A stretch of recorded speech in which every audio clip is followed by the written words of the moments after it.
ਕਣਕ 'ਚ ਰੱਖਣ ਵਾਲੀਆਂ ਗੋਲੀਆਂ ਤੇ ਮੁਕੰਮਲ ਤੌਰ ਤੇ ਪਾਬੰਦੀ ਲੱਗ ਗਈ ਆ।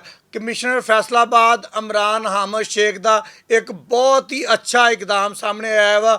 ਜਦੋਂ ਹੀ ਕਮਿਸ਼ਨਰ ਫੈਸਲਾਬਾਦ ਦੇ ਨੋਟਿਸ ਦੇ ਵਿੱਚ ਇਹ ਗੱਲ vice chancellor medical university doctor Zafar ਸਾਹਿਬ ਨੇ ਦਿੱਤੀ ਕਿ ਇਹਨਾਂ ਗੋਲੀਆਂ ਦੀ ਵਜ੍ਹਾ ਤੋਂ ਨੌਜਵਾਨ ਬੱਚੇ और बच्चियां मौत के मूँह च जा रहे हैं और जेड़ा बच्चा या बच्ची यह गोली खा लेंदा वा वो बचदा ही नहीं।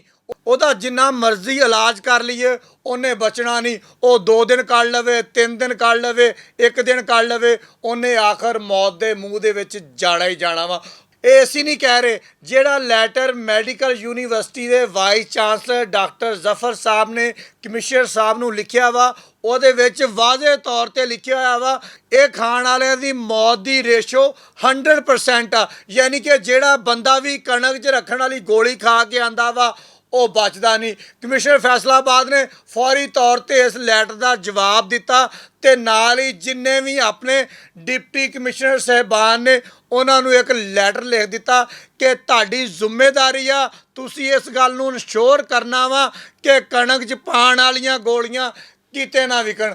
अगर किसी जगह के उपर विकन तो उन्होंने कोल प्रॉपर लाइसेंस होवे और वो बंदा जिस बंदे नूं वो गोली देवे उन्होंने पता होवे कि इन्हें जाके कणक च पानी आ और वह अंदराज उस थाने दे विच भी होवे जिस थाने की हदूद दे विच रहिंदा पिया वा, जिस थाने की हदूद दे विच वो दुकान आ जितों खरीदी गई आ।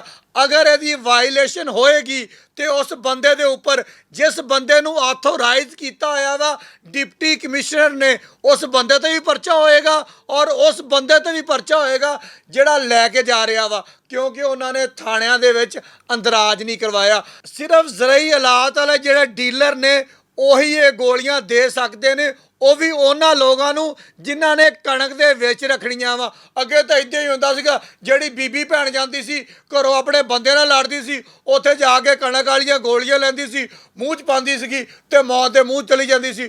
ਕੋਈ ਬੰਦਾ ਆਪਣੀ ਬੁੱਢੀ ਨਾਲ ਲੜਦਾ ਸੀਗਾ, ਉਹ ਦੁਕਾਨ ਤੇ ਜਾਂਦਾ ਸੀ, ਭਾਈ ਕਣਕ ਵਾਲੀਆਂ ਗੋਲੀਆਂ ਦੇ ਹੀ ਉੱਥੋਂ ਲੈਂਦੇ, ਉਹਨੇ ਖਾਧੀਆਂ, ਉਹ ਮੌਤ ਦੇ ਮੂੰਹ ਚਲਾ ਗਿਆ। ਕੋਈ ਨਿਆਣਾ ਆਪਣੇ ਪਿਓ ਨਾਲ ਲੜ ਪਿਆ, ਆਪਣੀ ਮਾਂ ਨਾਲ ਲੜ ਪਿਆ, ਉਹਨੇ ਗੋਲੀਆਂ ਖਾ ਲੀਆਂ। ਇਹ ਸਾਰੀ ਸੂਰਤ ਹਾਲ ਨੂੰ ਦੇਖਦੇ ਹੋਇਆ vice chancellor medical university doctor Zafar ਨੇ ਫੌਰੀ ਤੌਰ ਤੇ ਇੱਕ ਲੈਟਰ ਲਿਖਿਆ ਕਮਿਸ਼ਨਰ ਫੈਸਲਾਬਾਦ ਨੂੰ।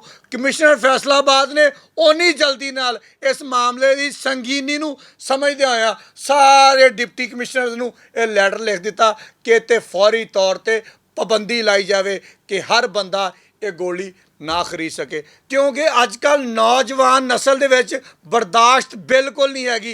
जिहड़ा माड़ा जिहा लड़दा वा, जिहड़ा माड़ा जिहा सोशल मीडिया के उपर कोई दुखी गाना सुन लैंदा वा, वो भी इस हद तक पहुँच जाता वा कि मैं फटाफट गोलियां खा के ते अपनी जिंदगी का खात्मा कर लवां। मेरी तुहानूं सारिआं नूं गुजारिश आ कि अगर साडा वाइस चांसलर और साडा कमिश्नर एक अच्छा कदम चक रहा वा, सानूं सारिआं नूं उहदा साथ देना चाहिदा वा। बहुत शुक्रिया।